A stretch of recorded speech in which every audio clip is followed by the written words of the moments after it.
ಸತೀಶ್ ಜಾರಕಿಹೊಳಿ ಹಿಡ್ಕೊಂಡು ಎಷ್ಟು ಮಂದಿ MLA ಇದ್ರಲ್ಲ ಬೆಳಗಾಂ ಜಿಲ್ಲಾದಾಗ. ನಿಮಗೆ ಹೇಳ್ತೀನಿ, ನೆನಪಿಟ್ಕೋರಿ. ಬಾಳ್ ರೊಕ್ಕ ಐತಂತ ಅಹಂಕಾರ ಮಾಡಬೇಡ್ರಿ. ಬಾಳ್ ರೊಕ್ಕ ಐತಿ ಸರ್ಕಾರಕ್ಕೆ ಅಹಂಕಾರ ಮಾಡಬೇಡ್ರಿ.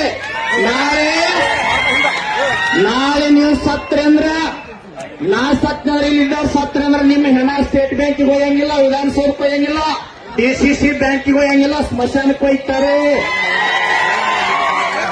ತಮ್ಮ ಬ್ಯಾಂಕು ಇಲ್ಲೇ ಉಳಿತೈತೆ, ಫ್ಯಾಕ್ಟ್ರಿ ಇಲ್ಲೇ ಉಳಿತೈತೆ, ಸಾವಿರಾರು ಎಕರೆ ಇಲ್ಲೇ ಉಳಿತೈತೆ. ಇಲ್ಲಿ ಸಾವಿರಾರು ಮಂದಿ ರೈತರು ಕೂಡ ಅಂದ್ರೆ ಪಕ್ಷಾತೀತ ಜಾತ್ಯತೀತವಾಗಿ ಕುಂತಾರ. 1ನೇ ತಾರೀಕು ಫ್ಯಾಕ್ಟ್ರಿ ಚಾಲೂ ಆಗೋದು. ಈ ಜಿಲ್ಲಾ ರಾಜಕಾರಣಿಗಳು ಇಷ್ಟು ದುಷ್ಟ ಶಕುನಿಗಳದಾರ.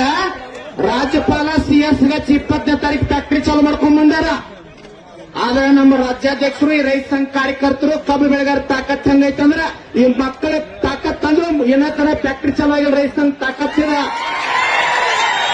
ಯಾವ ಸರ್ಕಾರ ರೈತನ ಮುಂದೆ ಏನೂ ಅಲ್ಲ. ರೈತನ ಸಂಘ ತಾಕತ್ ಮುಂದೆ ಯಾವುದೂ ತಾಕತ್ ನಡೆಯಂಗಿಲ್ಲ. ರಾಜಕಾರಣ ಬಿಡ್ರಿ, ಪಕ್ಷ ಬಿಡ್ರಿ. ಕಾಗವಾಡ ಹಿಡ್ಕೊಂಡು ಎಷ್ಟು ಜನ MLAಗಳಿರಲಿಲ್ಲ, ಕಾಂಗ್ರೆಸ್ ಇರಲಿ, ಬಿಜೆಪಿ ಇರಲಿ, JDS ಇರಲಿ, ರಾಜು ಕಾಗೆ ಹಿಡ್ಕೊಂಡು, ಶ್ರೀಮಂತ ಪಾಟೀಲ್ ಹಿಡ್ಕೊಂಡು ಹಾಲಿ ಮಾಜಿ ಶಾಸಕರ ನಿಮಗೆ ಸ್ವಾಭಿಮಾನಿ ಇರ್ತಾರ, ಮಾನವೀಯತೆ ಇತ್ತಂದ್ರ ರೈತಗಳ ಅನ್ನ ತಿನ್ನುವಂತ ಸ್ವಾಭಿಮಾನಿ ನಿಮ್ಮೊಳಗೆ ಇರ್ತಾರ. ಬರ್ರಿ, ಬಂದ್ ಭಾಗವಹಿಸ್ರಿ.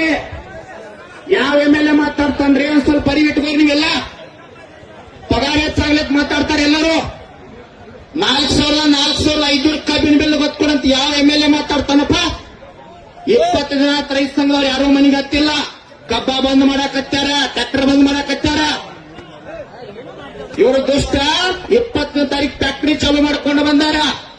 ರಾಜ್ಯಪಾಲ ಸಹಿ ಮಾಡಿಸ್ಕೊಂಡು ಬಂದಾರ. 15 ದಿನ ನಮ್ಮ ರೈತ ಸಂಘದವರು ಎಲ್ಲ ಜಿಲ್ಲಾದವರು ಪ್ರತಿ ಫ್ಯಾಕ್ಟ್ರಿ ಮುಂದೆ ಬಂದ್ ಮಾಡಿವೆ. ಜಿಲ್ಲಾ ಉಸ್ತುವಾರಿ ಸಚಿವರು